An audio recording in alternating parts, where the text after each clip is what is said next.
오늘 무슨 얘기? 오늘 본인께서 집중적으로 뭔가를 해보시겠다고 아니, 저희 오늘 가지급금에 대해서 얘기하기로 했잖아요. 본인이 하시겠다 그랬죠. 제가 할까요? 굉장히 많이 이슈가 되지만 고려해 볼 것들이 좀 있다 이렇게 생각을 해봐야 되겠죠. 그러면 처음부터 접근을 해보죠. 가지급금이 뭡니까, 진인사님? 회사에서 발생하는 금액 중에 업무와 관련이 없는 뭐 자금 대여액으로 보통 지출 증빙이 없는 걸 말하죠. 예를 들어서 회사에서 만약에 100만 원에 해당하는 물건을 구입을 했어요. 회사 통장에서 100만 원이 지출이 됐는데 거래 상대방에서 세금 계산서 발행을 만약에 안 했다. 그 해 결산까지 아무런 증빙 자료가 없다. 가지입금이 되는 거예요. 가지급금의 발생 원인이 있을 거잖아요. 세 가지 정도 얘기할 수 있는데요. 첫 번째는 업무 관행상의 원인이 있을 수 있고, 두 번째는 회계 처리상의 원인이 있을 수 있고, 세 번째는 개인 일신상의 원인이 있을 수 있어요. 업무 관행상 원인을 얘기를 하자면 기업에서 매출을 일으키는 데 있어서 리베이트가 발생할 수 있는데요. 그 부분이 한 95% 정도 차지하고 있어요. 굉장히 많은 비중을 네. 차지하고 있나요? 조금 그렇죠. 근데 어쩔 수 없는 거죠. 그렇죠. 맞아요. 관행이니까. 네. 자, 첫 번째는 업무 관행상 95%였잖아요. 네. 두 번째 회계 처리상이라고 얘기를 하셨는데 네. 예를 들어서 설명을 해주신다면. 예를 들어서 저희가 물건을 구입을 하게 되면 세금 계산서라든지 아니면 현금 영수증을 받게 되는데요. 영수증에 해당하는 증빙이 없는 경우가 한 3% 정도 발생할 수 있어요. 3%? 그건 뭐 얼마 되지 않네요. 네. 이거 두 개만 합쳐도 벌써 98%지 그렇죠. 않습니까? 98%죠. 아까 얘기했던 개인 일신상의 원인이라는 게 약 2%를 차지하는 건가요? 네, 맞아요. 생각보다 크지 않네요. 개인 일시상의 원인이 한 2% 정도가 되는데요. 여기서 개인이라 하면 네. 대표이사님을 얘기한다. 네. 그럼 일신상의 이유는 뭐예요? 일신상의 이유는 대표이사님께서 개인적으로 사용하시는 비용이 한 2% 정도 된다. 태호 이사님, 그럼 네. 이게 가지급금에 대해서 개념을 받고 발생 원인을 지금 얘기를 해주셨잖아요. 이게 뭔가 우리한테 미치는 영향이 있을 거 아닙니까? 네. 짚어주실 게 있다면. 가장 큰 거는 이렇게 발생된 가지급금은 결국은 대표이사님의 채무가 되는 거죠. 대표이사님의 채무다. 네. 그러면 어떤 게 따라 붙을까요? 당연히 이제 상환 의무가 따라 붙게 되고요. 상환에 대한 의무가 따라 붙는 네, 거다. 발생을 하죠. 또 있을까요? 그리고 그 상환에 대한 의무가 생각보다 쉽게 해결되지 않습니다. 상속으로까지 연결될 수도 있어요. 상속 사건이 발생되게 되면 이 가지급금 상당액도 상속되어서 상속인들이 갚아야 될 채무가 된다. 그렇죠. 그럼 없어야 되는 거잖아요. 당장에 가능하다면. 근데 왜 자꾸만 이게 누적이 되고 발생이 해소되지가 않을까요? 관행이라는 부분은 사실은 조금 혼자 기업이 핸들링하기 좀 어려운 영역이다 보니까 부득이하게 또 발생되는 부분들이 또 있는 것 같아요. 그럴 수 있겠네요. 네. 그러면 이게 대표이사의 채무다라는 얘기를 하셨는데 그거 말고 다른 영향은 우리한테 주는 게 없을까요?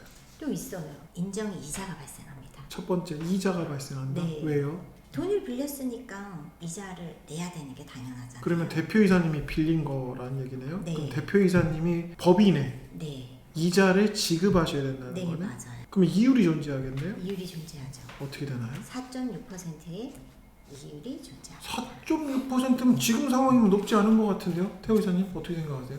이제 4.6% 하면 지금 시장금리랑 비교했을 때는 높지 않아 보일 수 있어요. 그렇죠. 지금 뭐 담보대출 한 7% 전후니까요. 네, 그래도 맞습니다. 지금 한 2% 내외로 낮은 거잖아요. 그렇죠. 그럼 상당히 매력적으로 느끼는 대여 금액 아닙니까? 대여 이율? 사실은 이제 그렇게 생각을 해서 네. 가지급금을 조금 더 전략적으로 이렇게 생각을 하시는 대표이사님들이 계시긴 하더라고요. 4.6%는 한참 금리가 낮은 시기에 결정된 이자예요. 그 직전 이자는 6.9%였습니다. 6.9%였는데 우리나라의 그 저금리 상황이 꾸준히 오래되다 보니까 이 인정이자라는 이율도 조정받아서 4.6으로 내려간 거란 얘기신 거고. 맞아요. 그러면 지금 반대로 얘기하면 지금 금리 상황은 그 당시와 전혀 다르게 지금 좋지 않은 상황이니까 그러면 이 인정이자율도 조정받아서 상승될 가능성이 있다 이렇게 얘기를 해도 됩니까? 굉장히 높죠. 높아진다. 높죠. 함부로 활용하시면 안 되겠네요. 그러니까 그런 식의 어떤 활용은 조금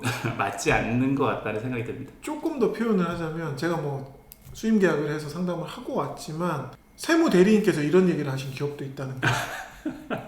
좀 구체적으로 얘기하자면 그 대표님이 개인 자산으로 건물을 취득하신 게 있는데 담보대출이 상당 금액 끼어 있어요. 담보대출이율이 7% 내외라고 했잖아요. 네. 그러면 10억의 담보대출을 일으킨 대표님이시면 그러면 7%면 연 이자가 7천만 원이란 말이에요. 그런데 지금 10억을 법인에서 빌려오면 4,600만 원이란 말이에요. 법인에서 돈을 빌려서 그거를 대환 처리하세요. 그러면 2%가 넘게 남지 않습니까? 1년에 이자가 2천만 원 세입됩니다. 이거를 세무 대리인께서 꿀팁이라고 알려주셨대요. 산수적으로 맞잖아. 이거 맞아요. 어떻게 해야 됩니까? 앞으로 말씀해 주실 그 불이익에 대해서 아마 들으시면 내 선택이 잘못됐다는 걸 아마 아실 것 같은데요. 좋습니다. 자, 불이익 첫 번째, 인정 이자가 발생한다고 얘기를 했습니다. 네. 다른 것도 있을까요? 지급이자 송금 불산입이라는 게 있습니다. 지급 이자에 대해서 손금으로 불산입한다. 네. 손금에 넣지 않는다는 네, 얘기네요. 네. 좀 쉽게 표현해 주시면. 예를 들어서 회사에서 10억이라는 금액을 은행에서 대출로 일으켜서 6%의 이자를 낸다라고 치면 연 6천만 원이네요. 네, 연 6천만 원이잖아요. 이자 비용 처리가 되는 이자 거죠. 비용 처리가. 그런데 가지급금으로 10억이라는 금액이 있어요. 네. 그러면 똑같이 10억이 있기 때문에 거기에 해당하는 은행이 빌린 이자의 6% 해당하는 6천만 원은 비용으로 인정받지 못하는 거죠. 아, 은행에 6천만 원이라는 이자를 지불을 했는데 네. 가지급금이 10억이 있다라는 이유로 이미 지불한 비용에 대해서 손금으로 인정해주지 않는다. 네. 그럼 법인세 부과 대상이 되겠네요. 그럼 비용으로 인정받지 못하고 세금을 더 내야 되는 경우가 발생한다는 얘기네요. 불이익이네요. 불이익입니다. 또 다른 게 있을까요? 대선상각 불가능이라는 용어가 있습니다. 대손상각 불가능 얘기를 했습니다. 그러니까 우리가 예를 들어서 자산 계정에 매출 채권이라는 계정이 있는데 거래 상대방에서 부도가 났습니다. 네. 그러면 그걸 대손상각으로 처리를 할 수가 있죠.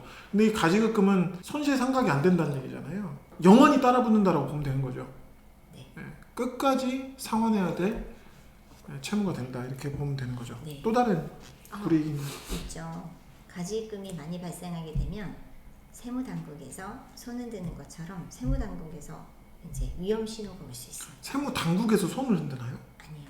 그럼 저희가 세무당국을 보고 손을 흔드는 격이 되는 거죠. 아 반대로 법인에서 나 여기 있어요. 저 좀 봐주세요. 이런 거. 정말 나이스한 표현인데요.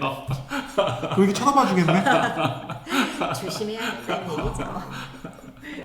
또 다른 거 있습니까? 대표님들이 보통 나 이런 거 있어도 상관없어. 그냥 회사 정리하면 돼. 이런 식으로 말씀 많이 하시잖아요. 종종 있죠. 가지급금이 많은 기업의 대표님들의 공통적으로 얘기하시는 부분. 회사 없어버리면 돼요.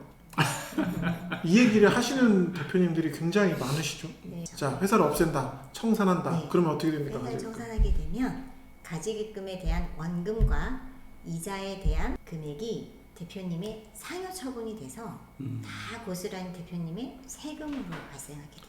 자, 청산을 하게 되면 청산 시점에 가지급금에 대한 원금과 이자를 합산해서 대표님한테 상여로 처분했다라고 치고 종합소득세 신고가 이루어지겠네요. 그러면 세금이 어마어마하게 나오겠네요. 10억이면 반세금이겠네요. 맞아요.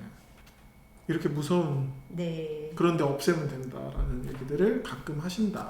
종종 하신다. 없앨 수 없다. 그거 말고 또 다른 불이익이 있을 수 있죠. 이 신용도에 아무래도 좋지 않은 영향을 끼치게 되죠. 그러면 어떤 영향이 발생? 뭐 예를 들면 대출 만기가 돼서 연장을 하러 은행에 갔는데 담당자가 가지급금이 좀 많이 있어서 좀 해결을 하셔야 될 것 같다. 그렇지 않으면 대출 연장이 좀 어려울 것 같습니다. 이런 얘기 종종 듣게 되죠. 대출 연장이라는 행위는 결국은 만기일에 다다라서 거의 뭐 한 달 이내에 벌어지는 일일 텐데 그렇죠. 예를 들면 10억의 가지급금이 있는데 한 3억 상환 처리하고 오셔라 라는 얘기를 할 수 있다는 얘기네요. 그렇죠. 네. 그러면 급하게 3억 그냥 갚으시면 되겠네요. 뭐 갚으실 수 있는 역량이 되면 참 좋긴 하겠으나 그렇지 못한 상황들이 사실 비일비재하죠. 갑자기 급전에 3억을 맞습니다. 개인 자산으로 상환하는 거 솔직히 지금과 같은 상황도 어렵고 그렇죠. 저금리 상황에서 돈이 막 순환되고 있을 때도 쉽지 않은 행위잖아요. 네, 그럼 맞습니다. 결국은 대출 만기 또는 갱신 때 굉장히 불편함을 겪으실 수 있는 게 그렇죠. 실제로 존재하는 거죠. 실제로 굉장히 많이 발생하고 있어요. 맞아요. 그때마다 저한테 문의를 많이 주시고요. 맞습니다. 자, 또 다른 요인이 아무래도 이제 이게 채무이기는 하지만 일종의 채권으로 자산 계정에 포함이 되어져 있다 보니까 맞습니다. 가지급금은 자산 계정에 있죠. 네, 그래서 비상장 회사의 어떤 가치 평가 시에 가치를 좀 높이는 효과. 근데 그 높이는 효과가 긍정적인 효과가 아니거든요. 그렇죠. 네네. 비상장 주식은 뭐 거래도 되지 않는 맞습니다. 주식이고 우리끼리만 뭔가 매매, 증여, 상속 뭐 이런 거 할 때 이루어지는 평가잖아요. 맞습니다. 근데 그거를 높인다. 그렇죠. 통상은 저희가 이제 비상장 기업인 경우에는 뭐 순자산, 그다음에 순손익 가치를 가중 평균해서 네. 가치를 평가하게 되는데 순자산의 가치를 높이게 되는 효과가 있게 되는 거죠. 높으면 좋은 거 아닙니까? 근데 이제 또 나중에 이게 뭐 상속이나 아니면 증여의 형태로 뭔가 가업 승계나 이런 형태가 이루어질 때는 그 기업에 대한 가치가 높게 평가되는 게 사실은 별로 유익함이 별로 없죠. 갑자기 대자뷰인데 우리 저번에 그 얘기 했지 않나요? 우리 막 그 상속증여 네, 얘기하면서 맞습니다. 이쪽 네. 보면 되겠네. 연결시켜 드리겠습니다. 이러한 영향이 있습니다. 이렇다 보니까 대표님들 어떻게 하시죠? 두 손을 그냥 탁 놔버리시는 거죠? 자, 두 손 놓고 있으면 해결이 되나요? 안 되죠. 무슨 일이 발생을 하죠? 지금 네. 10억인데 15년 동안 가만두시면 20억 됩니다. 왜 그렇죠? 진짜요? 지금 현재 인정이자가 4.6%잖아요. 그렇죠. 4.6%가 15년 후까지 복리로 점점 올라가서 2배가 되는 겁니다. 그 얘기는 찐 이사님 머릿속에서 나온 얘기인가요? 누구 머리에서 나온 얘기인가요? 아인슈타인께서 72의 법칙이라고 72의 법칙, 복리의 마법이라고 표현을 했었죠. 네. 그걸 4.6%로 돌려보게 되면 15.6년이면 원금의 2배가 된다는 얘기죠. 네. 그러면 10억 그냥 놔두면 복리로 늘어나서 2배 된다, 20억 된다. 그러면 자, 가만두고 있어야 됩니까? 하루라도 빨리 해결하셔야죠. 해결해야 되죠. 네, 그러면 해결 방법 얘기 한번 해볼까요? 해결 방법이 무궁무진하죠, 그냥. 언뜻 지난번에 얘기했듯이 한 방에 현금 네. 한 방.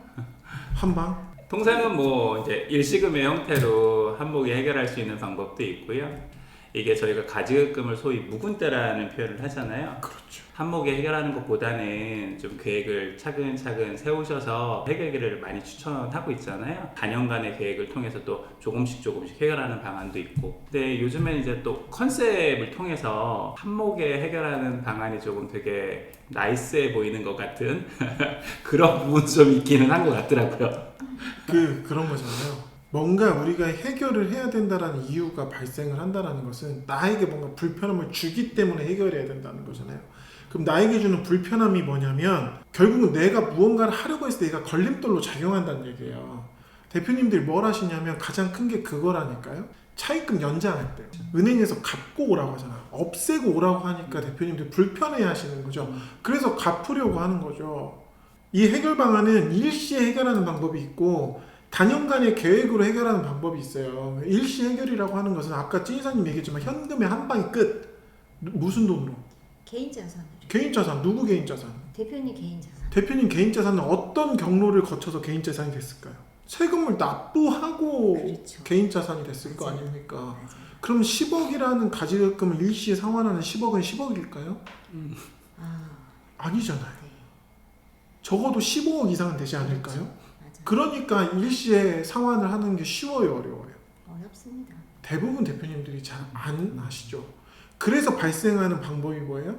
컨셉이라는 거예요.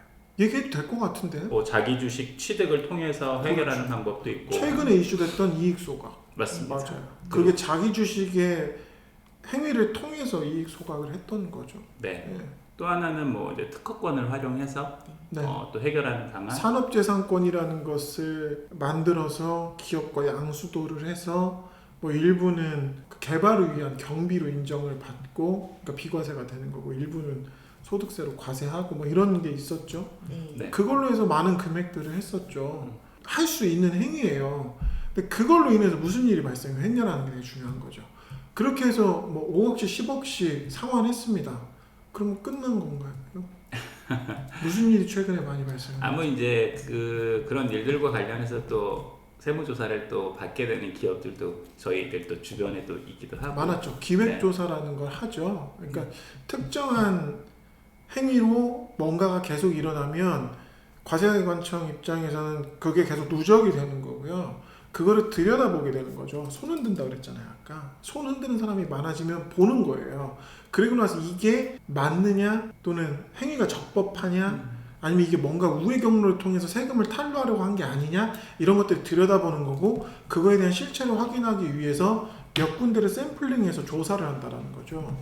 다 적법하게 했음에도 불구하고 그 행위에 대해서 인정하지 않고 일단 과세 처분하고 뭐 억울하면 불복하고 나서도 안 되면 행정소송하고 그렇게 해서 소송이 진행 중인 건이 굉장히 많죠. 네.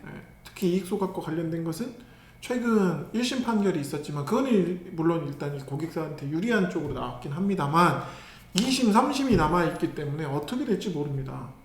그러니까 이 컨셉으로 뭔가를 해결하는 것은 모든 기업이 다 해당되는 건 아니라는 거죠. 이거는 굉장히 주도 면밀하게 검토할 필요가 있고 그 적법성에 대해서 관계자들이 모여가지고 치열한 토론을 해야 되는 건 맞습니다. 한 방에 해결하는 이 개인 자산과 또 컨셉으로 해결하는 게 좀 어려울 수 있다는 얘기를 한 거잖아요. 그러면 단계별로 할 건 있겠네요. 자, 하나씩 우리가 말씀을 드려보죠. 첫 번째로 급여와 상여를 인상을 해서 원천 징수 후에 그 금액을 가지고 상계 처리하는 방법이 있어요. 급여 인상 또는 상여를 집행을 하기로 해놓고 원천 징수만 하고 나서 그 금액을 수령하지는 않고 네. 가지고 상계 처리한다. 네. 가능한 얘기네요. 네. 또 있을까요? 또 있죠. 두 번째. 배당이 있어요. 배당. 네. 이건 그냥 제가 말씀드려도 되겠네? 네. 자, 배당 의결을 한다. 원천 징수 15.4를 한다. 그리고 나서 그 배당금을 수령하지 않는다. 그리고 나서 상계 처리한다. 종합소득세는 뭐 나중에 방법이 되겠네요. 네. 또 있습니까? 또 있죠. 뭘까요? 퇴직금이 있습니다. 퇴직금이요. 네. 지금 제가 정리를 해보자면 급여 인상, 상여 처분한 걸로 일부 처리를 해나가고 배당금을 일으켜서 배당을 받아가지 않고 상계 처리해 가다가 나중에 정말 퇴직 시점이 되면 퇴직소득세만 떼고 아무것도 내지 않는 퇴직금의 일부를 가지고 상환하고 나가신다. 이 개념으로 네. 보면 됩니까? 그럼 얘는 퇴직 당시겠네요. 네. 그러면 75세 우리 잡아드린다고 했는데 75세까지 계속 갚아가시다가 해야 되는 거네요. 남아 있으면. 남아있으면 네. 실제로 남아있을 거잖아요. 맞아요. 많이들 남아 계세요. 자, 여기서 얘기하는 퇴직은 실질적인 퇴직이라고 얘기를 합니다. 네. 실질적인 퇴직은 뭔가요? 상근에서 비상근으로 근무하는 것도 퇴직입니다. 그러면 5일 근무를 하시는 상근이셨어요. 네. 근데 예를 들면 우리가 특정하게 정해놓은 시기에 비상근으로 전환하시고 네. 예를 들어서 이틀만 근무하신다. 그때부터 그럼 급여도 새로 책정이 될 거고요. 네. 그러면 그러한 행위가 퇴직으로 볼 수 있다는 네, 얘기입니까? 퇴직으로 볼 수 있습니다. 맞습니다. 그렇게 활용하면 퇴직금으로 일부 상환도 가능하겠네요. 네. 이렇게 세 가지밖에 없나요? 아까 얘기했던 두 가지가 존재를 하죠. 컨셉. 컨셉. 네, 먼저 아까 얘기했던 말씀하신 자사주 거죠. 매입을 통한 그렇죠. 자사주 상환 매입 플레이가 상환. 가능한 회사도 있을 것이고요. 산업재산권을 활용해서 하고 있는 실질적인 기업이 있을 수 있는 그럼요. 거고요. 맞아요. 그러면 이것을 믹스해가지고 단계별로 진행하면 어느 정도 시간이 흘렀을 때는 어느 정도의 가지급금이 해결된다라는 그림을 그릴 수 있을까요? 그림 그릴 수 있죠. 어떻게 생각하세요? 네, 전 가능하다고 생각합니다. 네. 한 방에 다 됩니다. 이거 무조건 안전한 겁니다. 세상에 무조건이라는 건 없는 것 같아요. 네. 네. 100% 순결한 것도 없고요. 그렇다라고 하면 차근차근히 뭔가를 행해야 되는 게 맞는 것 같아요. 그래도 리스크는 존재할 거거든요. 이게 업무 관행적으로 발생되는 부분이 사실은 가지급금 발생 요인 중에 가장 큰 부분을 차지하고 있잖아요. 굉장히 오랜 시간 동안 누적된 거일 가능성이 네, 매우 맞습니다. 높죠. 때문에 가지급금은 한몫에 해결을 한다 하더라도 그 이후에도 또 발생될 여지들이 충분히 있어요. 그렇죠. 그렇기 때문에 이렇게 루틴하게 장시간에 걸쳐서 조금씩 실행할 수 있는 계획들을 쭉 실행해 가는 게 가장 제일 좋은 방법이지 않을까. 거기다 플러스 알파 원인을 파악해야 된다. 그렇죠. 이 가지급금이 발생되고 있는 원인을 알 수 없으면 아무리 좋은 처방을 가지고 약을 잘 먹어도 병은 낫지 않는다. 네. 그럼 지금 우리 고객사 이걸 보고 계신 가지급금이 있는 기업들은 지금 무엇을 하셔야 됩니까? 그래서 미리미리 점검하시고 계획을 세우시고 차근차근 실행하셔야 된다라고 제가 처음부터 말씀을 드렸던 게 지금 저희가 하는 일들이 한 방에 해결되는 일들이 아니라는 겁니다. 네, 맞습니다. 그렇기 때문에 현 상태를 파악을 하시고 그에 맞는 해결책들을 고민하시고 그게 이제 도출이 됐으면 그걸 꾸준하게 밀고 나가는 방식이 되게 중요하다. 그 중에서도 가지급금은 원인을 제거하려는 노력을 하셔야 된다. 그리고 지금 일반적인 거를 말씀을 드렸지만 정말 특수한 일들이 벌어지는 사업장들이 있잖아요. 그런 것들은 또 별건으로 진행을 해야 되는 거거든요. 그렇기 때문에 가지급금이라는 것을 한 방에 깔끔하게 해결할 수 있다라는 유혹에 자꾸 빠지지 마시고 누구랑 점검을 하시라고요? 세무대리. 예, 저희 아닙니다. 저희 아니고 세무대리인하고 항상 고민을 하시고 점검을 하셔서 뭔가 방식을 논의를 하셔야지. 뭐 지인 통해서 누가 오셔가지고 뭐 이거 한 방에 해결된다는데 그런 게 있으면 저도 배우고 싶으니까 제가 그냥 선언적으로 말씀을 드리자면 대한민국의 중소기업의 가지급금이 해결해야 될 숙제처럼 있지 않습니까? 근데 그게 해결되지 않고 계속 존재한다는 것은 한 방에 해결되지 않기 때문에 지금까지 존재를 하는 거거든요. 그런데 갑자기 지금 무슨 방식이 튀어 올라와가지고 그걸 한 방에 해결해 줄 수 있다라고 하면 일단 의심부터 해야죠. 그렇게 쉬운 게 있었으면 왜 그동안 안 했을까를 생각을 하셔야죠. 그렇기 때문에 컨셉에 휘둘리지 마시고 회사를 경영하시면서 같이 검토해 가야 될 숙제라고 생각을 하시고 이렇게 진행을 하셨으면 좋겠습니다. 추가로 하실 말씀 있습니까? 붕어빵이나 먹을까요? 네. 식기 전에 네. 다 식었어. 아니 따뜻하네. 온기가 있네요. 오래 가는데요? 오늘 여기서 마치 우리는 붕어빵이나 드시면서 네, 네. 못다한 얘기 나누기로 하시죠. 네, 수고하셨습니다. 고생하셨습니다. 수고하셨습니다.